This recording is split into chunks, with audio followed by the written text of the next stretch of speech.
What if the voice inside your head that tells you things are going to go wrong, that you said the wrong thing, that people are judging you, that you're not handling your life the way you should?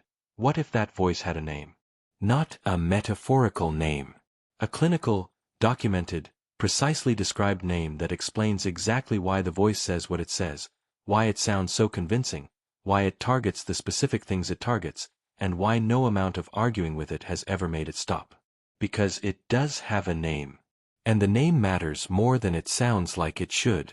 Because right now you have been treating that voice as truth, as perception, as the accurate, honest, unfiltered assessment of you and your life and your capacity and your worth. And it isn't any of those things. It is something specific. Something that operates by specific rules. Something that, once you know its name and understand how it works, loses a significant amount of the authority it has had over you. Here's the name. And then everything changes. The name is the inner critic. And before you think that's just a soft way of describing negative self-talk, stay with me. Because the inner critic is not just negativity. It is a fully formed internal voice with a consistent character, a consistent set of targets, a consistent set of tactics, and a completely identifiable origin that explains everything about why it sounds the way it does and why it has been so hard to silence. The inner critic is not random.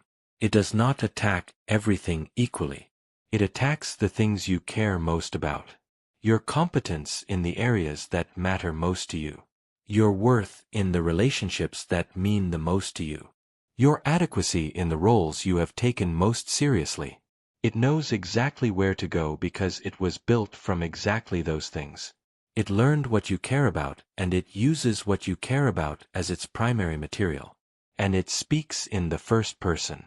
That's the part that makes it so hard to identify as something separate from you. It doesn't say you are not enough. It says I am not enough.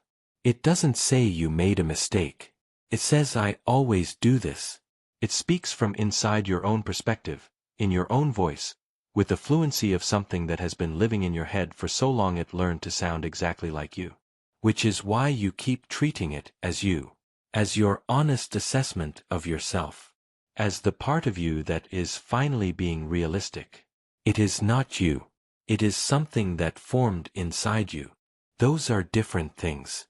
And the difference is the exit. Here is where the inner critic came from. And this is the part that replaces the shame of having it with something more honest. The inner critic was not always there. There was a version of you, early, before it formed, that did not have a consistent internal voice cataloging your inadequacies. That version was curious and direct and undefended in a way that became less available over time. And it became less available because something entered the picture that required a response. That something was evaluation. Criticism. The experience of being assessed by people whose opinion mattered and being found, in some moment or across many moments, to be not quite enough. Not quite right. Not quite what was wanted or needed or expected. And that experience, of being evaluated and found wanting by someone who had authority over how you felt about yourself, produced a protective response. The inner critic formed as a preemptive strike. If I criticize myself first, the external criticism hurts less. If I find my own flaws before someone else does, I control the damage. If I maintain a constant internal assessment of where I fall short, I am never blindsided by someone else pointing it out. The inner critic was protection. Real protection. Against the specific pain of being criticized by people who mattered. And like every protective response, it worked. At a cost. The cost was having to live with that voice indefinitely, running its assessment continuously, in situations that no longer require the protection it was built to provide. You are not in the same relationship with evaluation that you were when the critic formed. But the critic didn't get the update. It is still running the same protective function in a life that mostly doesn't need protecting in that way anymore. Here is the first thing that actually interrupts it. And it is not what most people expect. The interrupt is not arguing with the critic. Not telling it it's wrong. Not constructing the counter-evidence that proves the criticism is inaccurate. because the critic is faster than the argument. And the critic knows all your counter-arguments already. It has heard them. It has responses to them. It will acknowledge the counter-evidence and redirect immediately to a different target or a different angle on the same target. Arguing with the inner critic on its own terms is a game the inner critic always wins because it set the terms. The interrupt is recognition. The specific, practiced act of noticing that the critic is speaking and naming it as the critic rather than as truth. Not I am not handling this well. But there is the critic telling me I am not handling this well. Not I always say the wrong thing. But there is the critic saying I always say the wrong thing. That shift from first person to observed, from being the thought to watching the thought, is not a small thing dressed up as a small thing. It is genuinely the most powerful move available against the inner critic because it does the one thing the critic cannot survive. It creates distance. And the critic only has authority from zero distance. The moment you are watching it rather than being it, it is no longer your honest self-assessment. It is a voice.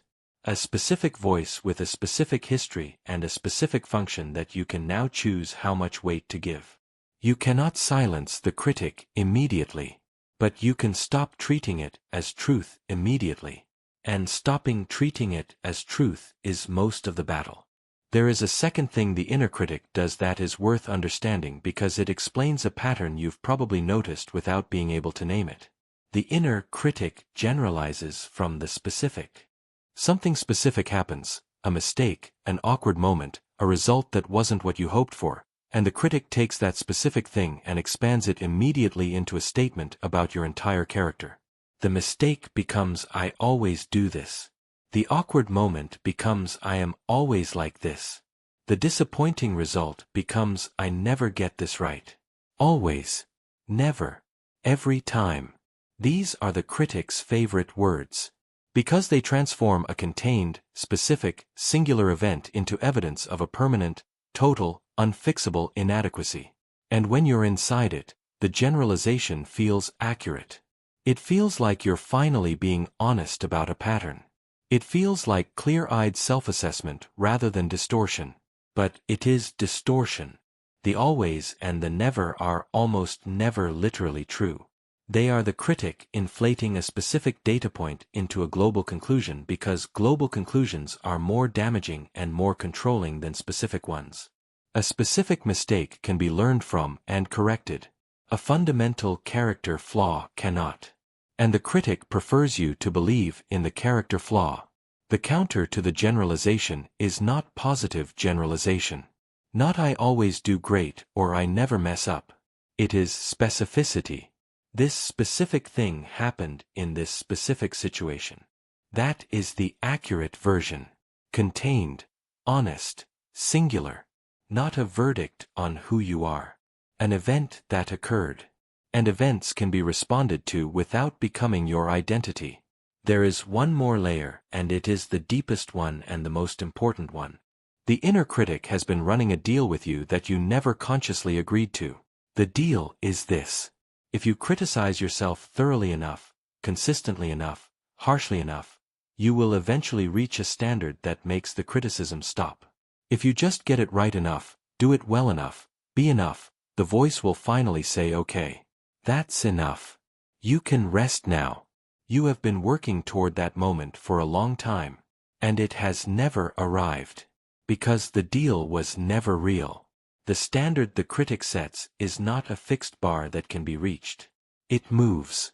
Every time you approach it, it adjusts upward. Every achievement becomes the new baseline from which the next insufficiency is measured. Every improvement reveals the next gap. The critic does not have a finish line. It has a function. And the function is to keep you striving, keep you vigilant, keep you in the managed, defended, slightly contracted posture of someone who has not yet earned the right to feel okay about themselves. That right is not earned. That is the thing the critic will never tell you and the thing you most need to hear. The feeling of being okay. Not perfect, not exceptional, just fundamentally okay as a person, is not a reward at the end of a performance. It is not something the critic can grant you when you finally meet its standard. It is something you already have, underneath the criticism, underneath the constant assessment, underneath the voice that has been talking over it since it formed. The critic is loud. It has had a lot of practice. But it did not create you and it does not define you. It formed in response to something painful and it has been trying, in its particular way, to protect you ever since. You can acknowledge that without continuing to give it the authority it has been taking.